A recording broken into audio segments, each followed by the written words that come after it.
ఎర్ర నీటి మీద మాత్రమే వచ్చే సీరమేనండి. ఇది గోదావరిలో దొరుకుతుంది. గోదావరి నీటి మీద చీరలతో పట్టుకుంటారండి. సీరమేను అని అంటారు దీన్ని. ఆల్మోస్ట్ మీకు కూడా తెలిసే ఉంటుంది. దీన్ని క్లీన్ చేసే విధానం ఓన్లీ ఇలాగ 1-2-3 సార్లు శుభ్రంగా కడుక్కుంటామండి. ఏం తీసేది ఏమీ ఉండదు. కానీ ఇది చాలా చాలా టేస్ట్గా ఉంటుంది. సంవత్సరానికి ఒక్కసారి మాత్రమే వస్తుంది. చూద్దాం కర్రీకి కావాల్సిన ఇంగ్రీడియంట్స్ అండి. అవన్నీ కూడా కర్రీకి కావాల్సిన ఇంగ్రీడియంట్స్. సీరమేనండి ఇది. మనం ఇందాక కడుక్కున్నాం కదా, అదే ఇది. చాలా క్లీన్గా శుభ్రంగా 1-2-3 సార్లు కడుక్కోవాలి. అల్లం వెల్లుల్లి పేస్ట్, ఆయిల్, ఉప్పు, కారం, ఉల్లిపాయ పేస్ట్, పచ్చిమిర్చి, నెక్స్ట్ టమాటా పేస్ట్, పసుపు. కావాల్సిన ఇంగ్రీడియంట్స్ ఇవన్నీ చూసారు కదా. ఇప్పుడు నెక్స్ట్ వండుకునే విధానం కూడా ఎలా వండుకోవాలో కూడా నేను చెప్తాను. ఫస్ట్గా స్టవ్ ఆన్ చేసుకుని, చూసారు కదా, స్టవ్ ఆన్ చేసుకున్నాక మనం బ్యాండీ పెట్టుకుని హీట్ అయిన తర్వాత ఆయిల్ వేసుకోవాలండి. బ్యాండీ హీట్ అయిన తర్వాత ఆయిల్ వేసుకోవాలి.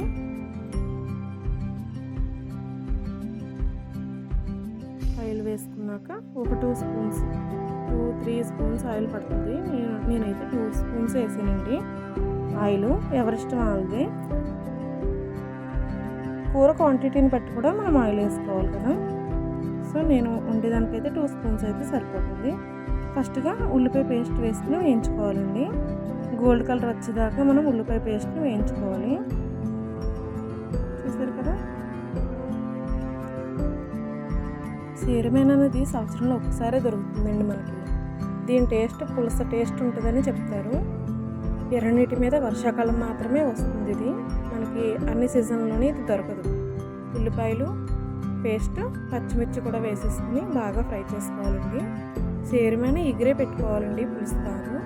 నెక్స్ట్ ఉల్లిపాయలు బాగా ఎగడానికి కొద్దిగా ఉప్పు వేసాను నేను. ఉప్పు వేస్తే ఉల్లిపాయలు తొందరగా వేగుతాయి కదా, అందుకని. నెక్స్ట్ వచ్చేసి మనం ఇది బాగా వేగిపోయిన తర్వాత అల్లం వెల్లుల్లి జీలకర్ర పేస్ట్ కూడా వేసుకోవచ్చు. ఇది వేగిపోయిన తర్వాత ఇంకో వేస్తున్నానండి అల్లం వెల్లుల్లి జీలకర్ర పేస్ట్. ఇది కూడా బాగా ఫ్రై అవ్వాలి. చూసారు కదా. మనం తెచ్చుకున్న సీరమేన్ క్వాంటిటీని బట్టి ఉల్లిపాయ పేస్ట్, వెల్లుల్లిపాయ పేస్ట్ వేసుకోవాలి. నెక్స్ట్ టమాటా ప్యూరీ అండి. టమాటా ప్యూరీ కూడా వేసేసుకోవాలి. మనం పులుపు ఇగురులో, ఇది ఇగురు కదా, పులుపు ఏమి చింతపండు కట్ట ఏమి పిండమండి ఇంకా ఇందులో. ఓన్లీ టమాటాతో వచ్చిన పులుపే. చింతపండు కట్ట ఏమి వేస్తాము, చింతపండు జ్యూస్ కట్ట ఏమి అవసరం లేదు. ఇది ఇగురు మాలని పులుసు పెట్టుకోవాలండి. సీరమేన్ ఓన్లీ ఇగురు వేసుకుంటాము. నెక్స్ట్ పసుపు కూడా వేసుకోవాలండి, తగినంత పసుపు వేసుకుని ఫ్రై చేసుకోవాలి.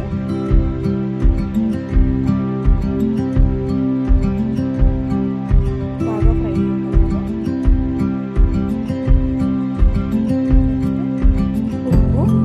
ఉప్పు కూడా వేసుకోవాలి. ఇందాక నేను జస్ట్ ఉల్లిపాయలు ఫ్రై చేయడానికి వేసాను. ఇప్పుడు కర్రీకి సరిపడగా ఉప్పు, కారం కూడా వేసుకోవాలి. 2 స్పూన్స్ కారం వేసుకోవాలి. ఎవరిష్టం వాళ్ళదండి, ఎవరికి సరిపడగా వాళ్ళు వేసుకోవాలి.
వాటర్ మొత్తం అన్నానికి దగ్గరికి వెళ్ళాలంటే గరిటె పెట్టుకోవాల్సి వచ్చింది.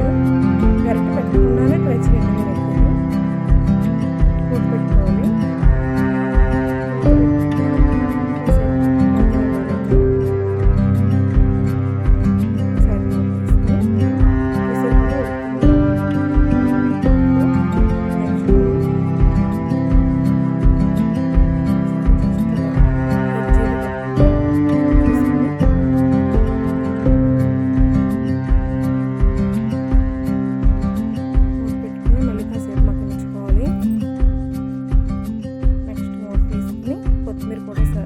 కొత్తిమీర కూడా వేసుకుని కాసేపు మగ్గనిచ్చుకుంటే సేర్మేన్ కర్రీ రెడీ. ప్లీజ్ లైక్ చేయండి, షేర్ చేయండి, సబ్స్క్రైబ్ చేయండి.